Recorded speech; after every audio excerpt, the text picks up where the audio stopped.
Seja bem-vindo ao canal Analisando a Fé pela Razão.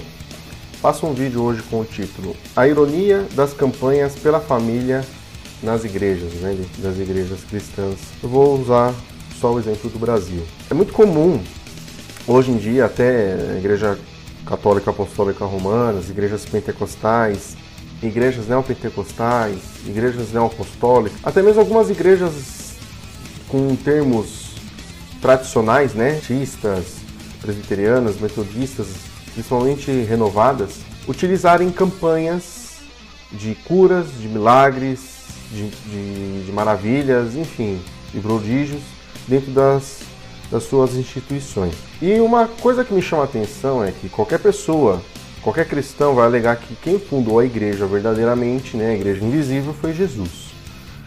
O que é muito irônico é haver campanhas pela família dentro da igreja, ou seja, a pessoa ela vai fazer uma campanha, uma corrente, uma novena, em prol da família. Aí ela vai ter que ir na igreja determinadas quantidades de dias, geralmente 7 ou 9 ou 12 ou 13 dias, vai na igreja em propósito de Deus abençoar a família dela. Enfim, existem diversos problemas familiares que podem levar uma pessoa a fazer uma corrente pela família. É um problema de um filho, um vício, o marido da bebida, uma separação, uma doença, enfim, são diversos fatores que podem levar uma pessoa a recorrer um templo, uma igreja cristã, a fim de fazer uma campanha para restauração, melhora do convívio familiar, do ambiente do lar dela. O que é muito irônico nisso tudo, embora a proposta seja legal, alguns podem até argumentar, poxa, o que há de mal nisso? De certa forma, a primeira instância não há nada de mal. Mas, se você, principalmente se você for um evangélico, um protestante, que segue somente a sola escritura, segue somente o evangelho de Jesus, reconhece que somente os evangelhos é que contém os ditos de Jesus que devem ser seguidos. Eu vou analisar duas passagens, aqui nesse vídeo que eu estou fazendo. Aqui, outro exemplo de campanha, Minha Família no Altar de Deus, da Igreja Metodista Wesleyana, Parque Mambucaba. É um nome meio complicado, o nome do bairro aí. Enfim, Minha Família Abençoada por Deus é algo que as pessoas diversas denominações, independentemente do ramo eclesiológico, estão fazendo esse tipo de movimento, de campanhas em prol da família, para restauração e união dentro dos lares. O que me chama a atenção é que a própria Bíblia fala duas passagens contraditórias e que podemos utilizar essas passagens para questionar a relação familiar, aliás, a relação de Jesus e família, não propriamente a família de Jesus no seu período. Isso daí é um outro assunto. Mas para os dias de hoje, para as pessoas que vivem na ilusão religiosa cristã de Jesus ressurreto, à destra de Deus Pai, que é Espírito e que está em todos os lugares, que morreu, ressuscitou em prol da humanidade. Em João 14, verso 27, Evangelho de João 14, verso 27, o texto diz o seguinte, Jesus falando para os seus discípulos: Deixo-vos a paz, a minha paz vos dou. Não vou lá dou como o mundo a dá. Não se turbe o vosso coração, nem se atemorize. Ou seja, olha que passagem bonita, que passagem que pode ser utilizada como uma passagem devocional. E você pode observar nessa última imagem aqui, campanha de 7 quartas-feiras, uma família com Jesus. Enfim, muitos cristãos vão alegar que Jesus ele quer que as pessoas tenham uma família abençoada, uma família unida, uma família feliz. Porém, Mateus 10, do verso 34 ao 38, é algo que, referente à família, chama muito a atenção. Vamos fazer a leitura junto? Verso 34. Não cuideis que vim trazer paz à terra. Não vim trazer paz, mas espada. Olha só a diferença desse verso 34 do capítulo 10 do Evangelho de Mateus para com o verso 27 do capítulo 14 do Evangelho de João. Você consegue compreender a tremenda contradição de ambas as passagens? Dá uma lida aí, no nosso esboço. O esboço está bem claro aqui do lado. Olha a contradição grotesca. No Evangelho, Jesus ele vem trazer paz, a paz interior, uma paz espiritual, né?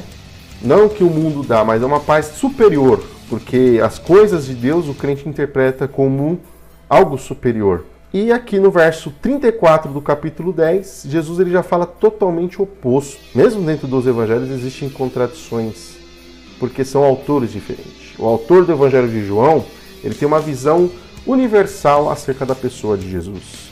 Já o evangelho de Mateus, ele tem uma visão particular que Jesus ele veio para ser o Messias dos judeus. Por isso que aqui ele não vem trazer paz, e sim vem trazer espada.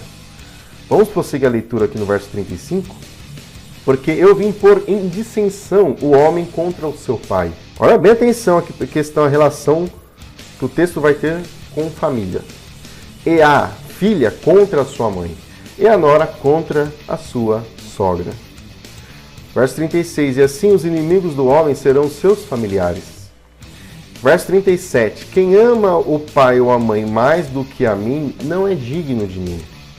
E quem ama o filho ou a filha mais do que a mim, não é digno de mim. Verso 38, e quem não toma a sua cruz e não segue após mim, não é digno de mim. Então, ou seja, aqui o capítulo 10 do Evangelho de Mateus, ele traz claramente que Jesus ele era um homem antifamília. Ou seja, quem quisesse seguir a ele tinha que abandonar tudo para sair seguindo ele. Veja bem que isso só prova diversas coisas. Uma delas é a ilusão que as pessoas cristãs do século XX e século XXI vivem. Porque ninguém segue Jesus fisicamente. Ninguém consegue ver Jesus como as pessoas aqui desse contexto, Jesus ele dando um sermão ali em vida, no primeiro século, para as pessoas ali num monte, na beira da praia ou no templo.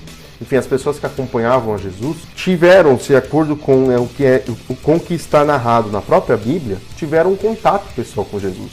Coisa que hoje em dia o cristão não tem. Então, ou seja, o cristão ele segue Jesus pela fé, de forma espiritual, ou seja, de forma imaginária. Tá? Pela própria imaginação, ela cria o Jesus dela. E a igreja, que é a maior responsável por isso, por manter viva essa ilusão na mente da população, quando vai se falar de família, você já pensou se você for numa reunião de família, será que algum pastor teria coragem de pregar esse texto de Mateus 10, verso 34 ou 38? Então, ou seja, as pessoas elas não tinham uma escolha. Elas tinham ali, elas estavam imposto que o que a igreja faz hoje em dia, quem se adequa às doutrinas, às normas e regras da igreja, está acima daquele que se rebela, daquele que não segue. Aqui nesse capítulo 10, Jesus ele faz isso. Ou seja, aonde que o evangelho é liberdade? Como que uma pessoa que tem uma divisão dentro da casa, por causa do próprio Jesus, pode ter uma paz que ele mesmo dá? Então, veja o absurdo, a ilusão religiosa que as pessoas vivem dentro desse sistema chamado cristianismo, como também tem o islamismo e também demais outras religiões que são puras ilusões, são enganações. Então, por isso que eu não sigo. Eu acho uma tremenda contradição. E para finalizar, como diz o nosso amigo Vinícius César, um grande abraço, meu amigo, me deu um exemplo de família feliz dentro da Bíblia. Vinícius César, temos uma parceria aqui no YouTube, ele falou isso e é verdade. Não existe um único exemplo de família feliz dentro da Bíblia. Existem os casos mais bizarros em meios familiares está dentro da Bíblia. Não existe um único exemplo de Adão e Eva até o final da Bíblia. Você não tem um único exemplo de família feliz. É uma família que seja modelo. E a igreja, ironicamente, prega em favor da família. Ou seja, existe uma grande contradição entre a igreja e a Bíblia. Mesmo dentro do meio evangélico e protestante que segue a doutrina da sola escritura. Segue de forma teórica, porque na prática a coisa é bem diferente. Certo? Enfim, o texto aqui é apenas uma reflexão. Tá? Se você é cristão e chegou aqui no canal, o canal trabalha com teologia de forma séria, cética e racional. Não trabalho de forma devocional a fim de manter ilusões na sua mente, na sua vida, e sim com a realidade nua, crua, como o próprio Jesus falou em João 8, verso 32, né? Conhecereis a verdade vos libertará. E é o que eu estou trazendo aqui.